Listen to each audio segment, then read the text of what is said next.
go.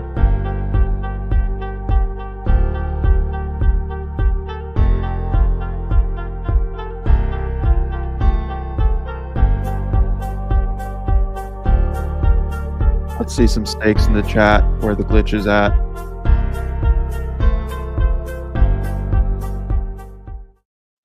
Welcome everyone. Today we have a special edition like always, but this one is going to rock your boat a little bit. It's going to shake the noggin. It's going to feel you like you're a little crazy, like it's a little too easy to make money. And that's the goal. So let's see some stakes. Let's see some aliens. Let's see your glitch number in the chat to see who we have with us today. If you can hear me fine, if everything's going well. Today, I have a very special guest. We have Mason on, also known as Cardinal Mason. He is going to walk us through step by step the process that he went through to start making $200,000 a month, like just copywriting, like just writing words on a screen. I know it sounds absolutely crazy, and that is why I wanted to bring him, so you guys could learn how to do it. For all of you that are also interested in learning how to copyright and how to do it effectively, we'll also do some strategies for that as well, of how you can learn how to copyright yourself and do it better for yourself. So without further ado, Cardinal Mason. Hey, my man, how are you doing? What's going on? Can you hear my dog barking in the background? I can, but it's all right. It makes it feel more like I think my yard people are here. What are the stakes? What's up? What are the stakes? Bro, the stakes are, it's a way of life. You a carnivore? Yeah, it's just the way of life. I mean, I don't follow the carnivore diets per se, but the stakes are just a way of life. So we identify with the stake. And then the alien chats, are just because that's what the glitches from Capital Club. So that's kind of the difference between the two communities, I guess. So we got our glitches in there dropping their stakes, dropping their glitch numbers. But yeah, bro, super stoked to have you. All right, thanks, man. It's good to be here. If you're a Cardinal Mason watcher, then put a little bird in the chat or something like that. I don't know. Cool, man. Well, let's get going. What are we talking about today?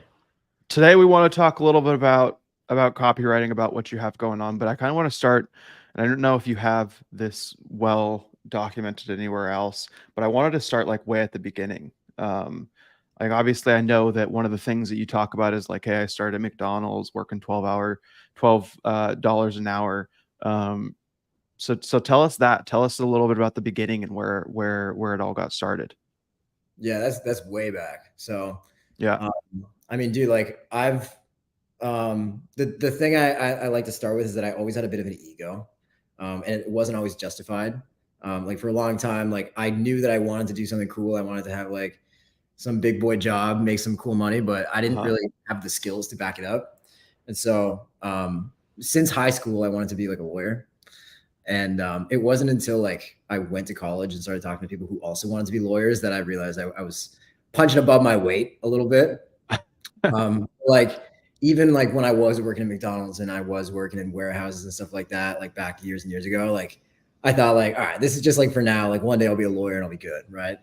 So that kind of like carried me through that. And then I think it was probably around 2018, 2019, when I started, like I said, talking to people that were going to be competing with me. And I realized how much smarter they were. And it kind of brought me into this like dark place where I was like, man, like I had this like idea of myself where I was going to make all kinds of money and like do really well in life. And then, you know, I just don't think I have what it takes to like beat these guys. And so like, I was thinking like, what can I do to sort of get around, you know, cause like especially if you're being a lawyer, like you have to be chosen.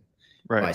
Like you have to, you know, get into college, and then you have to get good grades, and then you have to get into law school, and then you have to like be picked by somebody to have a good enough job. Like you can be a lawyer and just be the shitty one and make like, right. Okay, a year, I guess, you know what I mean? Like, but I didn't want to do that. I wanted to have the sort of like status and money, but I didn't want to sort of be like chosen. I wanted to sort of choose myself. And so when I found copywriting, the thing I liked about the model was like, I could make money and it was permissionless. I didn't have to actually like, I didn't have to have certain qualifications. All I had to do was sort of sell myself and that's all I really needed. Mhm. So back in 2018 is when I heard of it, like heard of copywriting, end of 2018. 2019, I kind of procrastinated a lot. Was like a little bit scared to jump in. So I didn't really do anything. And like, to be totally fair, like right now, there's a lot of really good information online. Like you have good information online. I think my stuff is pretty good. But like back in 2019, like there wasn't really a big make money online space like there is now. No.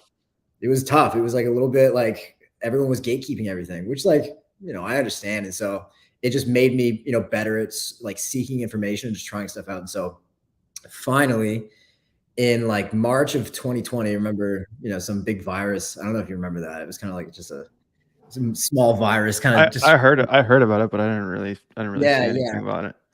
So it kept me in my house for a while. And I think, so I was working at a restaurant at the time, and I think I probably got sick of being home after like a week. They decided they were going to extend the lockdowns for a while, and I was like, all right, I got to fill my time with something. So I just decided, I was like, if I'm ever going to go all in on copywriting, then this would be the time to do it.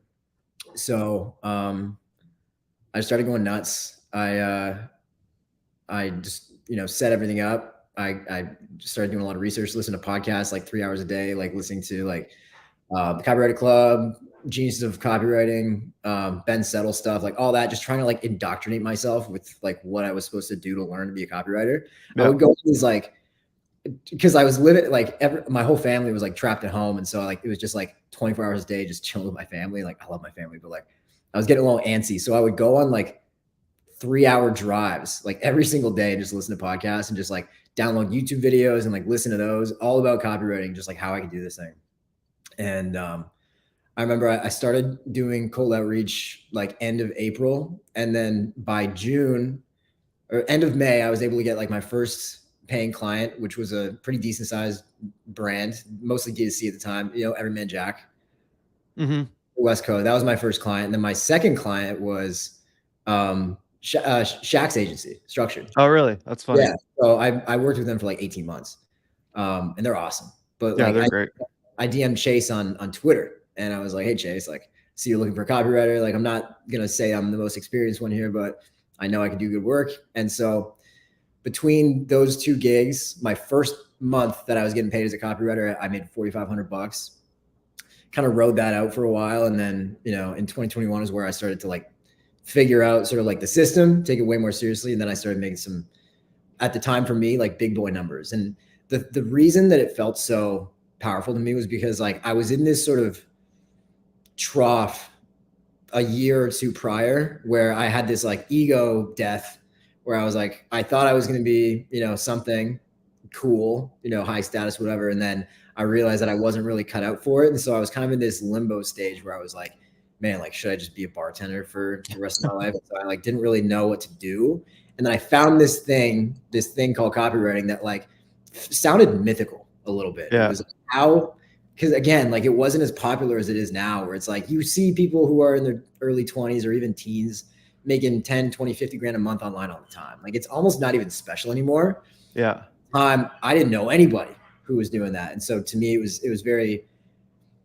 was huge to just see that was possible. And so since then, I've always loved teaching because I think that I'm not really like the classic sort of entrepreneurial type. Like I never really had that in me. I kind of fell into this.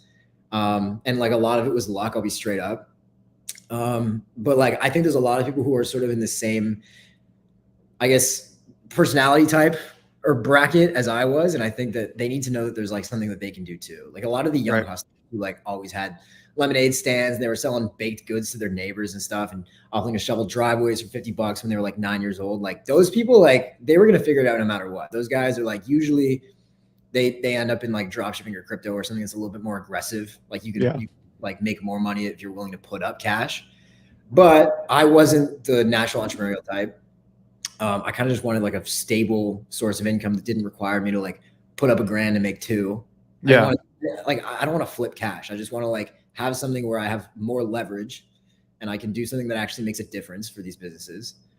And it's, it's rewarding and it's fun and it makes good money. If you're good, you can make good money. Yeah, that's the same reason I got into the agency space. I saw my friends making money doing drop shipping and stuff, and I was just like, I don't really like selling crappy products to people. It almost feels like you're trying to scam people into buying something, Mm. because oftentimes they're just really low end products, and even if they are good products, you're still not. Are you really even like helping people selling them like yoga pants or something? Like, not Mhm. really. And that's really cool. I love how you were able to kind of come to that conclusion as well. And then also like the risk factor, like there's just no risk. Like what do you lose? Some of your time, and you're Mhm. already poor, so time is all you have, Exactly. and it doesn't matter if you lose it because your time's worth nothing at that point. Yeah, that's the same thing that I thought. And you have more control over it too. You know what I mean? Like there are people like it's not like you can put in like you're guaranteed. You know, if you have a dropshipping store, put in $1,000, get two out. It Right. doesn't always work that way. Like sometimes, like I have like a lot of my friends down here in Miami are ecom guys, and now they're doing well. But back 3-4 years ago when they were starting, they would save up $3, $4, $5,000 from their job that they were working during the day, dump Yeah. that into Facebook ads, and never see it again, Yeah. and then dump it into a product or like buys a batch of inventory from China and just never gets there. Like there's all this risk where it's like, why would I even want to worry about that? Like there's nothing there. It costs, I always say it's like $50, $40 to be a copywriter. You need a domain and you need a website. And I guess Hmm. you need an email attached to the domain. But you need like Mason's copywritingwebsite.com. You need Mason at Mason's copywritingwebsite.com, the email. And then you need a card subscription so you can like host your thing. And that's all you need. Other than that's Google Docs. It's Right. beautiful. Love it. And nowadays you could almost just do it through Twitter too. I've There seen a are lot guys of I've seen a lot of people just like starting on Twitter and just cold outreaching and be like, "Hey, I do copywriting." yeah. And that's it. Yeah. That's all I they mean, got. you can do that. I still recommend to people that you have like some Yeah. sort of home, like it's like, digital real estate, I guess, like on the internet, Mhm. just so like you look legit. But yeah, I mean, like, or guys with just an Instagram account. Like there are people, because I used to do a free class. I don't do it anymore, but it was like a weekly recurring free class where I would just break down a training. There would be, kids that go through the free class, like don't do any of the stuff that I actually recommend, like set up a website or an email or anything like that.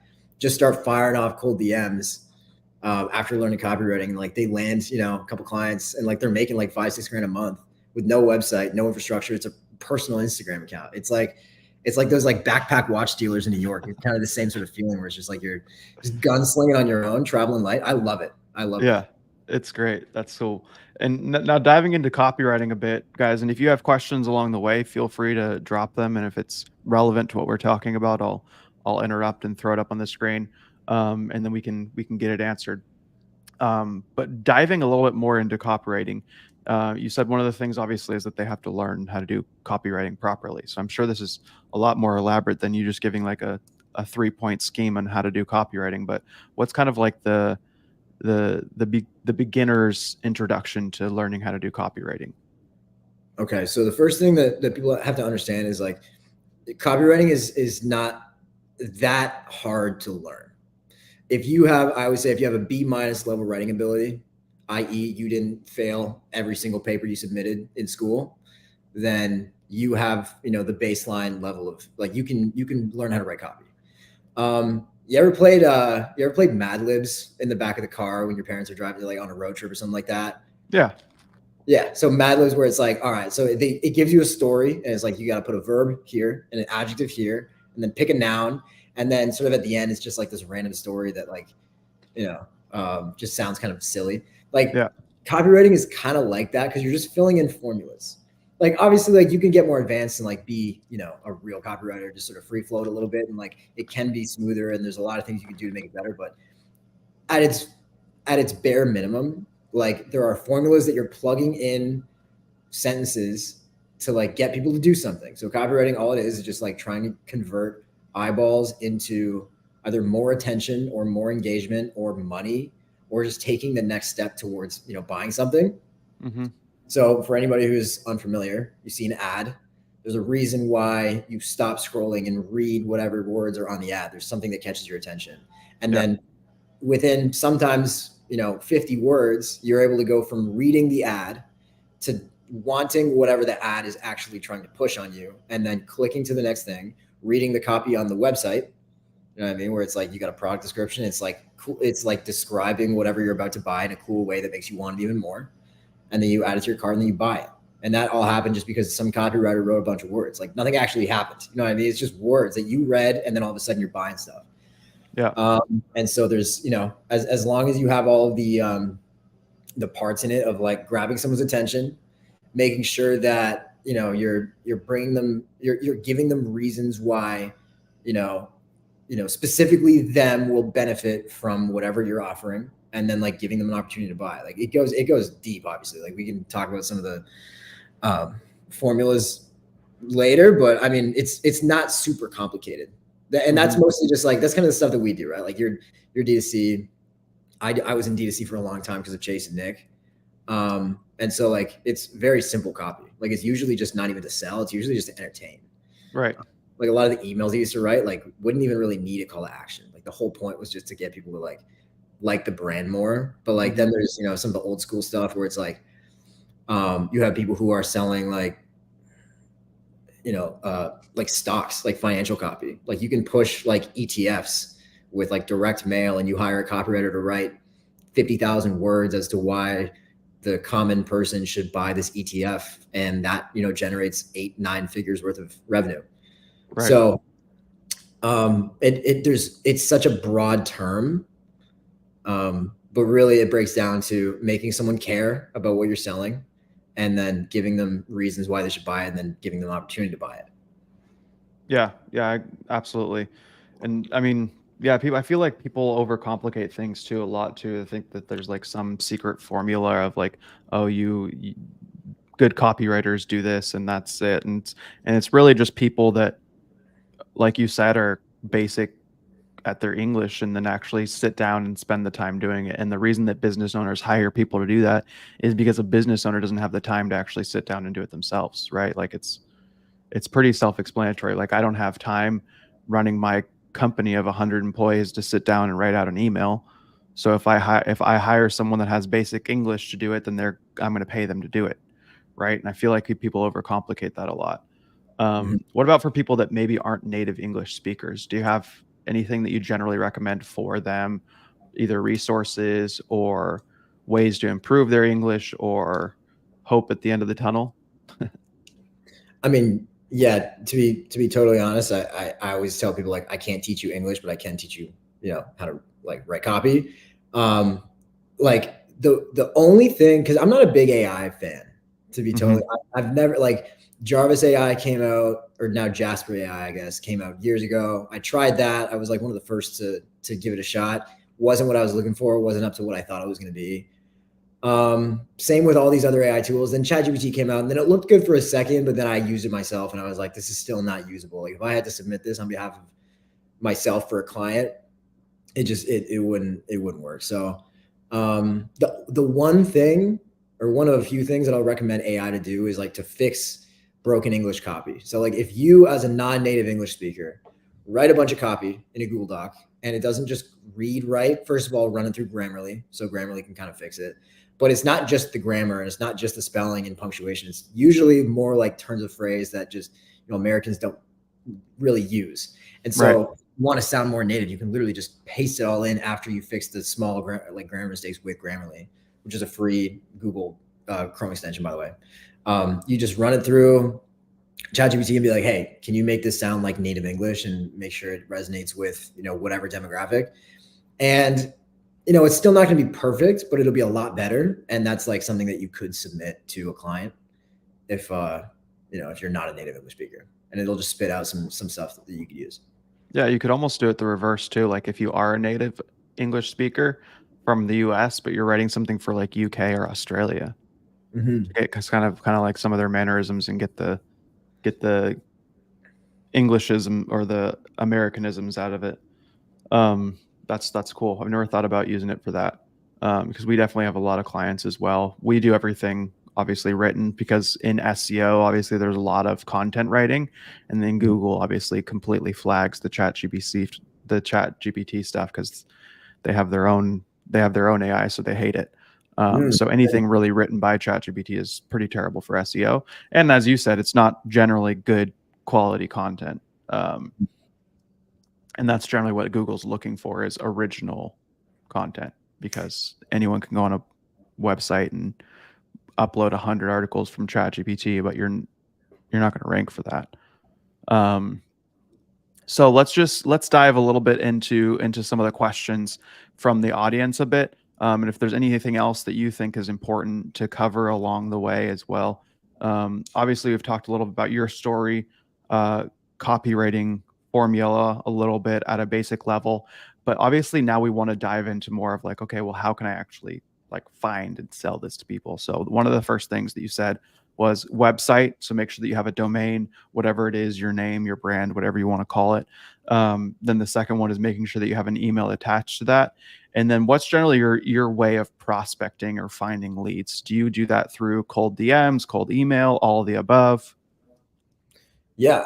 So I started with cold email. Like cold DMs weren't really a thing when I started. Right. So I was just firing off cold emails. The way I would do it was I would scroll through Instagram because I also didn't have enough money to buy like a Polo and just get like real leads. And it was all manual. Like this is like probably the worst way to do it, but it still worked. I would scroll through Instagram until I found a business. Like I would just wait for ads and then go to the website, see, you know, if they could be a good fit. And then I would Google, you know, company name founder and then go to hunter.io and then try and reverse search what their email is. Mm-hmm. And then so I would get their email, go to my Google Workspace, write up a cold email, and then fire it off. And I would do that, you know, 20 times a day. Like that it was pretty inefficient. Mm-hmm. Now what I recommend is DMs are looking really good right now for a lot of my students. Like Instagram DMs, you can use your personal Instagram. It doesn't have to be a business account. In fact, I actually recommend against doing a business account because Yeah. you know, usually if you're starting a fresh account, first of all, Instagram's going to not like that because you're going to start sending DMs right away. They're going to flag you, put you in hidden requests. And also you have no followers. Like it helps if you have a couple hundred at least, just to show that you're a real person, you know, a year of posting history, stuff like that, just so people think you're real. Yeah. And you can sit there and just like find business owners on Instagram and fire off cold DMs all day long. Like follow them, like a couple pictures, you know, like their story, swipe on their story. And then if you want to pitch them right there, you can. You could also wait a day and like they see that you're visible and then you send them a DM. And it's usually, I recommend going pretty direct. Like a lot of people will be like the more networking approach where it's like you start a conversation, you talk about like kind of like whatever for a while. Mm-hmm. And then, you know, after, you know, 20 messages exchange, you go, hey, like, you know, can I be your email marketer or something like that? It's like, no, it's not a good way to do it. Like now that person just feels like used, you know, like No. it's almost, you feel betrayed. I recommend just being straight up and be like, yo, not word for word this, but I'm a copywriter. I, you know, think that you have a cool business. I would love to help you out. Like, are you looking for anything like right now? Are you using email marketing? Like what can I help with kind of thing? And then that is quick, right? You can fire off like 100 in a couple hours. If Instagram will let you send 100, then you could do that quick.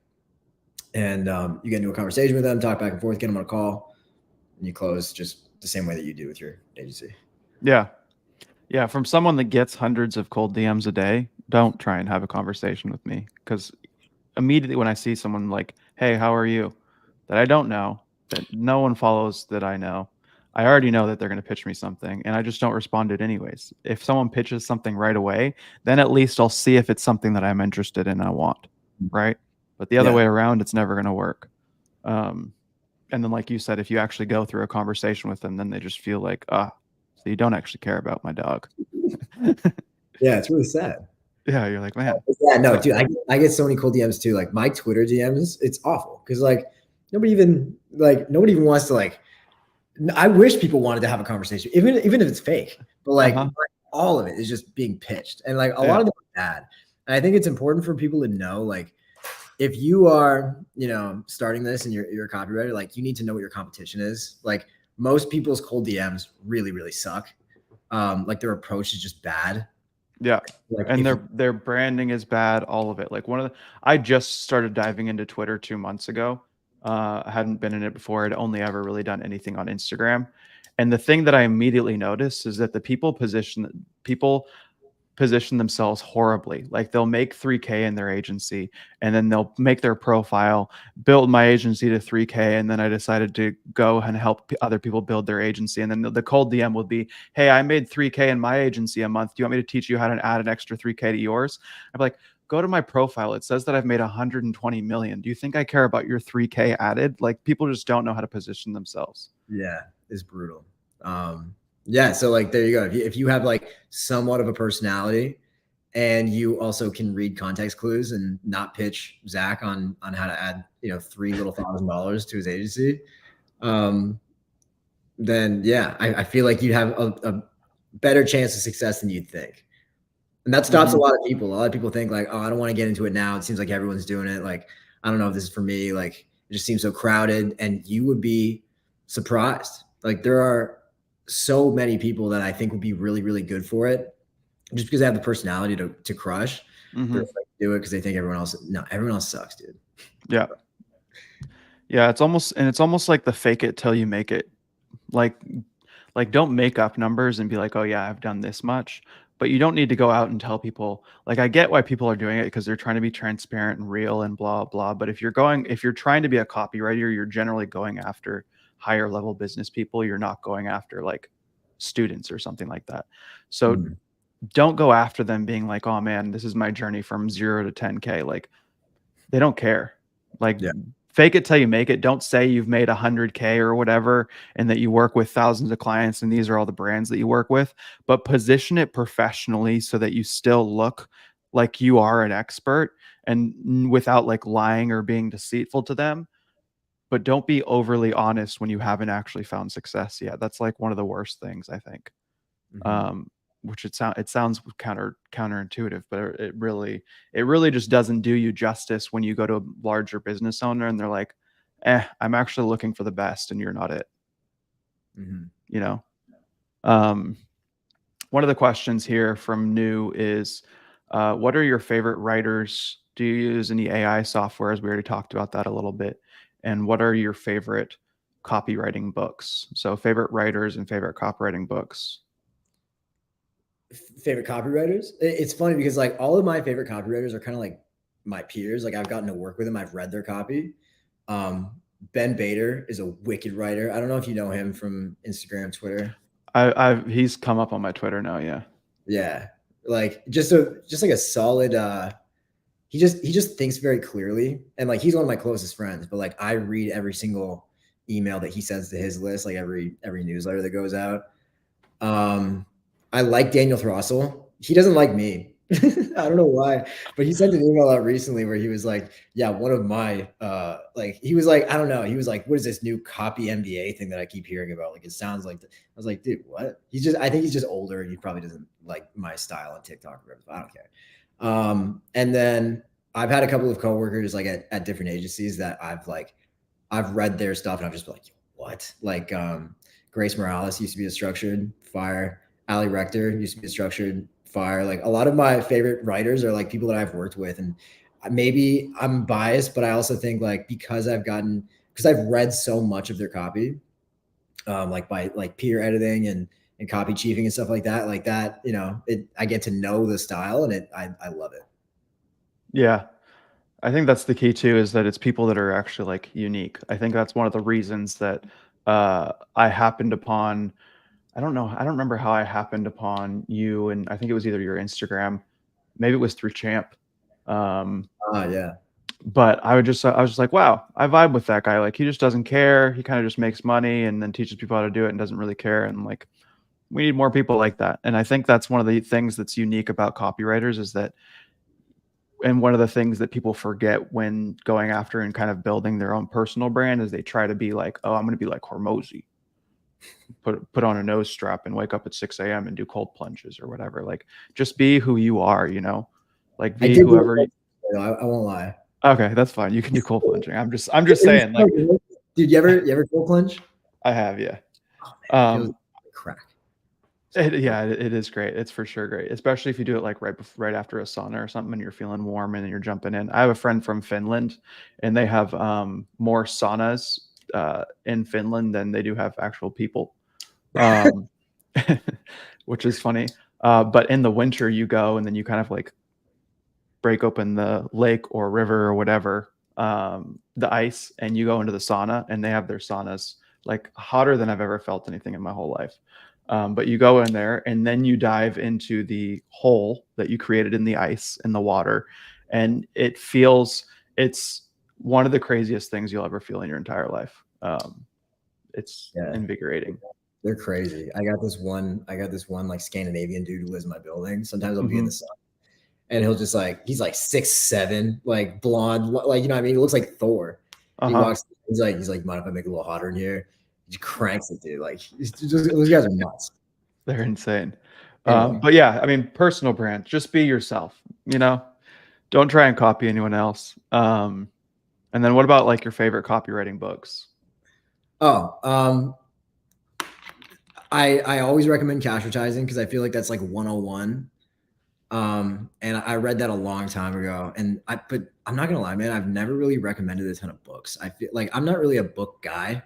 I read like I read stuff that's more like self-development style. I don't really read a lot of like copywriting books. Like you can get a lot out of it, but like, and if I was gonna be sort of like a DR like master, where it's like all I ever wanted to do was just like write high performing copy for like, you know, these massive affiliate networks or something like maybe.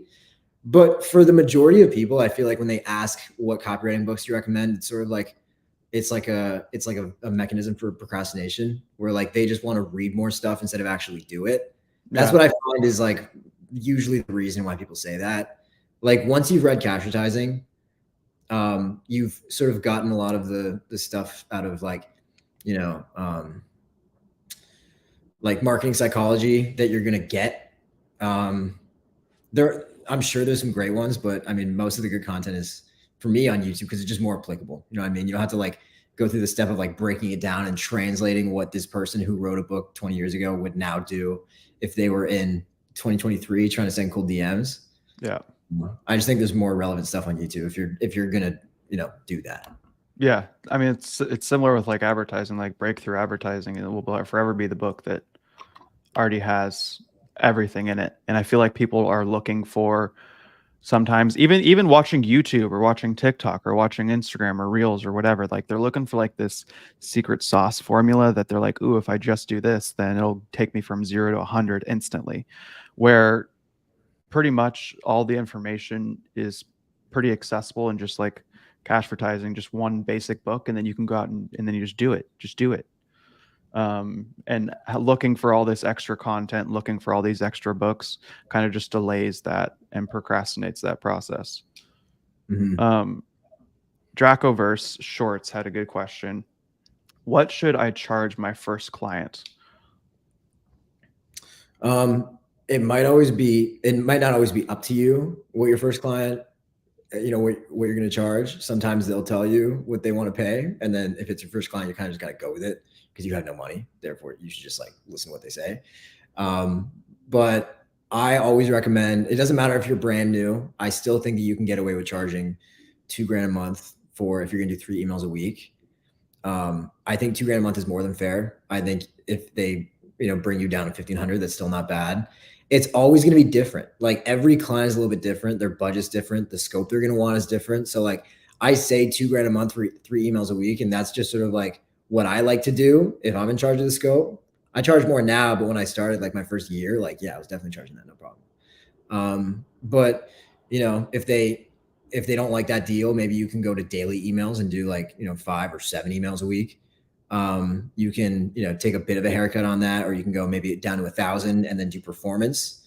You know, it really depends on who you're talking to. Some people are also broke and they don't want to pay that much. And your first client might be, you know, $500 a month for, you know, 3 emails a week. It's up to what you want to take, but I think you should shoot for $2,000 a month, 3 emails a week. And then the copy that you're generally teaching people how to do. So Miguel had this question too. He was just talking about what you kind of sell and fulfill, like your offer and then delivery mechanisms. So the offer that you generally go for is email and not as much like landing pages, websites, ad copy, different things like that. Not usually. I like to base it on email because it's a recurring service that you're going to Mm-hmm. need all the time. If you do landing pages, you can charge a lot for a good landing page. or like a sales page or something, like a long form sales page, you can, but then it's only like, you do it once, you get paid $5,000-$10,000 if you're, charging, if you're premium pricing. But then you're on the hunt for the next client. Like I would rather have more of an agency model where it's like, we're doing this every single month. And then on top of email, you can do landing pages if they ask for that. Like you can sell to the clients you already have, where it's like, yeah, I can do a landing page for you, for $1,000. Or if you need like 50 new ad scripts, like here, like you just upsell based on that. But it's usually email for info. And the reason I like to do info over ecom is because you don't need design. Mm-hmm. Like as a copywriter, I've done email for ecom, and I've had to like bring on, someone who can design the emails that I write and also implement them, into Klaviyo, because I didn't know how to do that as a copywriter at the time. So I had 2 people on the team who were like kind of like doing like the marketing and the design. There's just more moving pieces with info. Yeah. It's not as many segments. It's usually purchasers and non-purchasers. So like with purchasers, like you can either like nurture them and make them, feel good about buying the thing they just bought, and building your brand, or, upsell them other stuff. Or with non-purchasers, you just sell them the flagship. And those are easy emails to send. Like it takes not that long to write up, 500 words in a Google Doc and then just paste plain text into whatever ESP they're using and send it out. Yeah. And I mean, for DTC, definitely, that's probably when you would have to go more the route of like creating an email agency like Chase or someone like that, where they actually have like a full-fledged agency, because then, yeah, there's design, there's working out all the flows. It's definitely more. So you'd go more towards the info side, where you're just kind of being entertaining and pushing their offer and talking about whatever it is that they're selling. And when did you take the kind of the step from like, hey, I'm a freelancer kind of doing this for a job, to I'm actually like hiring people now, and now I'm more of run like a copywriting agency? Okay, so it was like 2 transition periods, I guess. So Mm-hmm. for all of 2020, I was just by myself. I didn't work with any other writers or anything like that. Q2 of 21 was when I brought on one person to help me out with one client, because I kind of wanted to just like give them experience. I didn't really need help, but I just wanted to like sort of give them a shot. And they were a cool person, so I just did it anyway. And then I started to get busy, so that junior writer started to handle more. And then I had I had like, I think it was 3 ecom brands I was working with that were all from the same guy. So I was getting like a fat retainer, and I would just give like a designer and a marketer, like a Klaviyo expert, like a piece of that, so they would help me out with it. But it was still all me. Like it was not like, it was really just like a labor arm. Like I was sort of still in the product very much. And then November of 21, I just was like super burnt out. Like I just had so many clients. I think at my peak, I had probably 14 clients. And like I was working for like multiple agencies and multiple ecom brands and multiple personal brands. Like it was a lot to take care. It wasn't productized at all. Mm-hmm. It was messy. And so I realized that if I wanted to like scale to like 50, 100K a month with anything, it wasn't really going to be freelancing. And I'm straight up about that. Like anybody here who thinks like you can start copywriting, get to 100K a month, probably not going to happen. You know what I mean? Like it's really good for getting your first 5, 10, 15, 20K a month, if you're good. But to get past that, you do need help. And that's when I would recommend, if you want to stay in sort of like the service side, like start an agency. So in January was when I started Cardinal Agency. And that was email, SMS for pretty much everyone. Like we weren't picky about who we took on, but I had a team, and then my only job was sales. Okay. And then, well, that actually goes to new trends question here is, where can you hire copywriters? So I see some comments in here talking about Inner Circle. So you guys know what that is. I have hundreds of copywriters that I've trained myself, and my coaches and I have trained them. We know they're good. If you want to hire a copywriter, you can DM me on Twitter, and I can hook you up. And we're doing it for free. So like the one thing that our Inner Circle has that I don't think anybody else is doing is like, we're just connecting people for free. Like there's a couple, like there's placement offers for like sales. And I don't know if you know the Client Ascension guys, like they have a placement offer for like commission only cold emailers. But like we're not selling copywriters. Like we're just making intros as a value add for the students inside. And we have some killers. Like it's not all like people who are just getting started trying to make their first, $2,000 a month. Like it's people that have been writing for, in some cases, years and really know what they're doing. So I don't know if this person actually seriously wants to hire a copywriter, but like that's what I would recommend. We just take all the guesswork out. I think the question is more going in the range of like, hey, if you wanted to, because a lot of these guys are agency owners, like if they have an agency and they'd like to expand their copywriting arm, or if they want to start a copywriting agency, because you wouldn't necessarily go after those people to start an agency because those people don't necessarily want to be employees, or are there people like that as well? They do though. Like Oh, okay. we have we placed a couple of like full-time gigs. So like, and also too, like it depends on the size of the agency. Like I was like kind of full-time and structured, but there were like a handful of other agencies where it was like a couple hours a week. Like with my agency, like my copywriter, no way he put in more than like 5 hours a week. Like it wasn't huge. Mm-hmm. Um, so, but regardless, like full-time, part-time, freelance, whatever, like we can hook that up. Awesome. And then Milos, not going to try and Novakovic, maybe. When doing email copywriting, do you just deliver the copy or run the ESP services as well? I would recommend learning how to do that.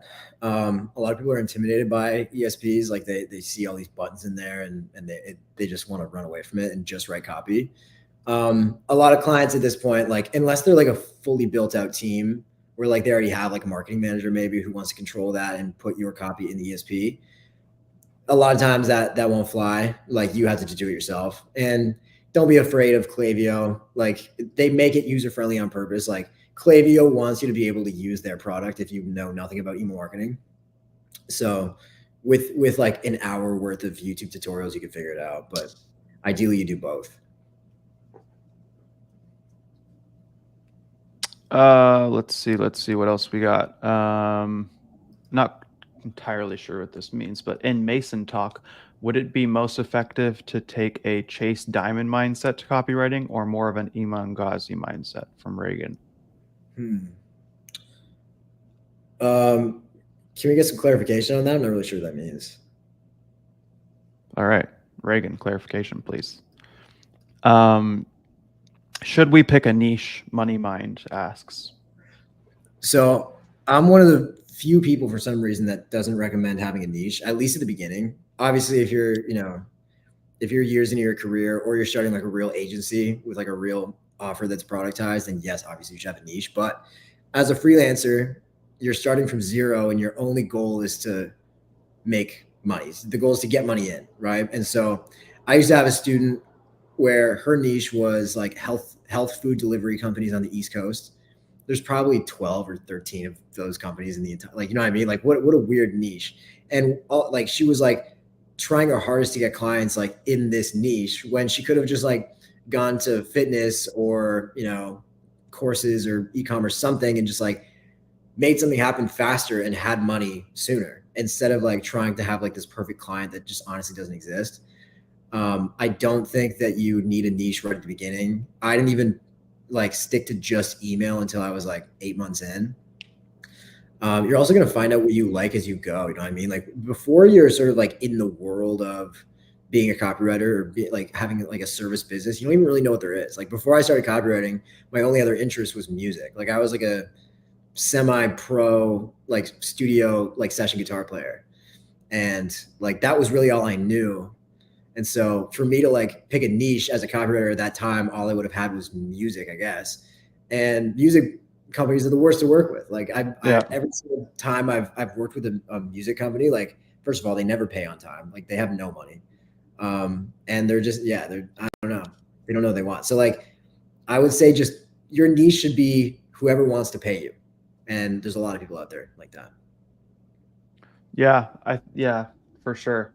I think the issue too with like isolating yourself to a specific niche at the beginning is like you said, you're able to kind of find what you like later, but at the same time you're able to find what you're good at later. Like you might think you're good at one thing, but then you're really not and you don't get the results for it that you think you will. So like for me, for example, when I started my agency, I didn't like once again didn't limit myself to which clients I was going to do SEO for. And I kind of just went out for absolutely everyone that wanted SEO, whether it was local business, whatever. And then after a while, we just figured out, oh wait, DTC people have a lot of money and we're really good at getting them results quickly. So then we just graduated into only doing it for ecom, and then that's where we stuck. So eventually you'll be able to find out, oh wow, I really like and I'm really good at writing info products for personal trainers or whatever, and then that'll be what you graduate into. um, One of the things I saw on here as well, talking about Danco, I think long story short, it says that do you use your content to leverage and scale up those high numbers, having an audience through an email list? So I think they're talking mostly about getting clients through having an email list. Is that a strategy that you've used or that you see people using that is effective? Like getting clients with their own personal brand. Yeah, like I think they're talking about like growing up Twitter and then from Twitter pushing people to a free email list and then inside the email list upselling to copywriting. To your services. I've Yeah. never seen that. I think usually people with audiences, like, let me be straight up. Copywriting is like, it's it's really good for beginners to get started. It's why I talk about it. I was once a beginner. I'm assuming that most people here are beginners. They don't have an audience. They don't have money. They don't have.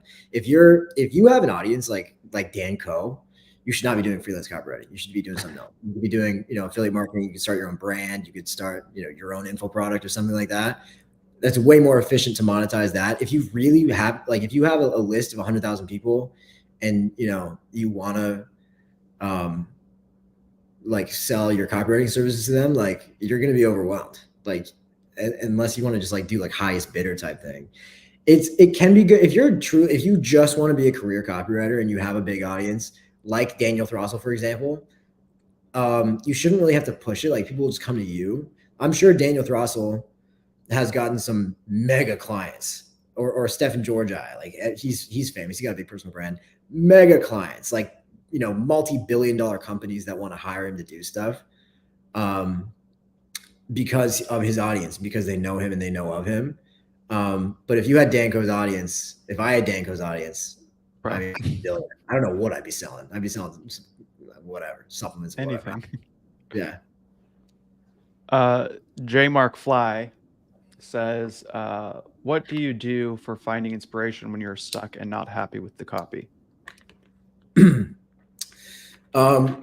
Zach, do you remember what the man's name was that said good artists something, great artists steal? Is that Picasso?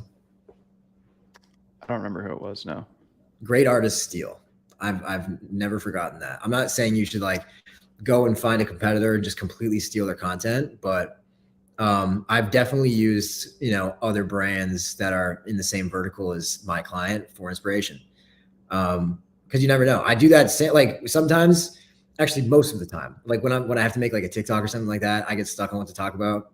I pull cues from other people. It doesn't always have to be word for word the same video, but maybe just an idea, or an idea that inspires another idea. Mm-hmm. If you don't have enough creativity to create output, you just need more input.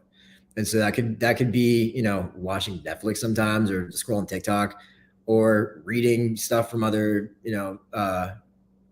other brands. Like you usually just need more more just going on in your brain. Like you're kind of just sapped for ideas. Like fill yourself up with other stuff, and if you give yourself enough information, it's going to spit something out that's original, because it just cross pollinates with everything else. So that, or ask ChatGPT. There you go. All right, guys, we will do one more question. We have Eddie's webinar after this, so let's do one more question.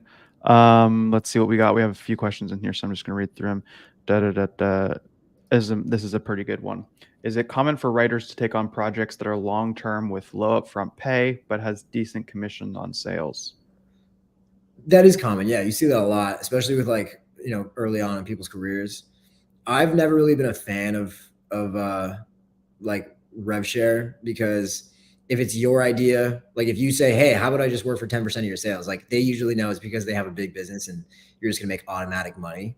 Mm-hmm. And if they pitch it, if they say how about we drop the retainer and you just get 10%, then you know this because they make $4 a month and you're going to get nothing. You know what I mean? It doesn't make sense for either of you. So it has to be based on some sort of upside. So like the only way it would make sense is if like a business is already doing like 50, 100K a month and they have an email list and they've never touched it and the founder has nothing, he wants nothing to do with email. He doesn't want to look at it. Then you come in and say, yo, I'll fix your, you know, like your entire email marketing strategy and start sending all these emails. And then we'll see whatever upside revenue I create with email, then you just give me 10%. And then, you know, if you're lucky, maybe you generate another 40 or 50K a month from that email list. And then you can bill them $4 or $5 grand on top of whatever the retainer is. But that's very rare to find. Like good rev share deals are rare. Usually it's pretty one-sided and it doesn't last very long, which is usually why I just like the predictability. Remember, like I'm like, especially when I started, most risk averse guy you'll find. Like I wanted predictable revenue. Even if I was going to make less, like if I couldn't have made an extra 1,000 to 2,000 with rev share, I didn't want that just in case, like, you know, it sucked. I wanted to just know exactly what I was going to make. And I craved that sort of like security. That's just me though. Yeah, it makes sense. I get it. Because that happens in the same thing in the agency world. People are like, "Oh, will you work for a case study or work for a review or do a free trial until you get results?" And it's the same thing with like running a larger marketing agency or a DTC marketing agency or whatever. Like you just need that predictability of what you're going to get each month. But awesome, my man. Really appreciate you coming on. If people want to learn more about you, where can they find you on Twitter, Instagram, TikTok? Where's the best place? Where do you post the most? I'm really liking Instagram right now. At Cardinal Mace, Cardinal like the bird, MASE. Dude, I'm throwing up stories all the time. I actually love Instagram. Like it's different. Like Twitter's cool because like, but I have to like have a good idea and like sit there and tweet it. With Instagram, like I can just kind of like be doing what I do all day and just throw it up on my story. It's fun. And also I have tons of content on there.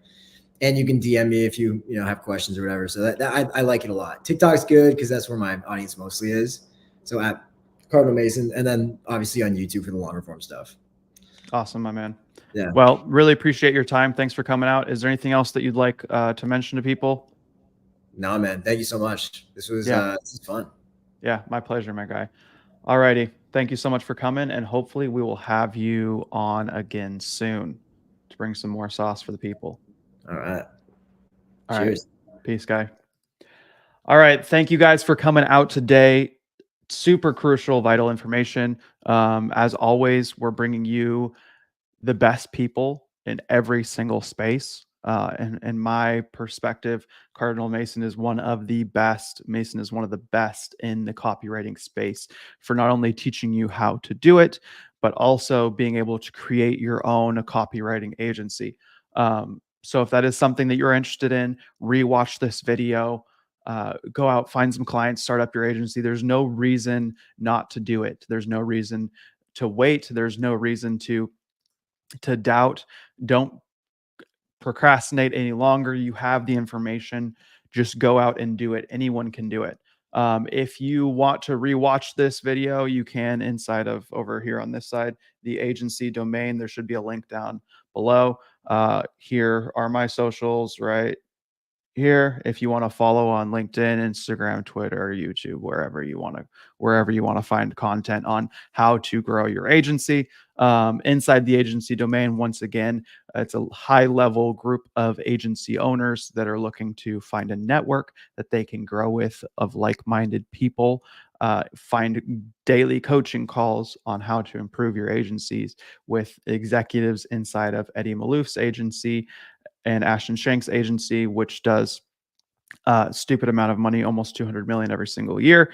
And through my agency, through my directors and executives on sales, operations, whatever it is that you need help with. We also have over 50 hours of content recorded.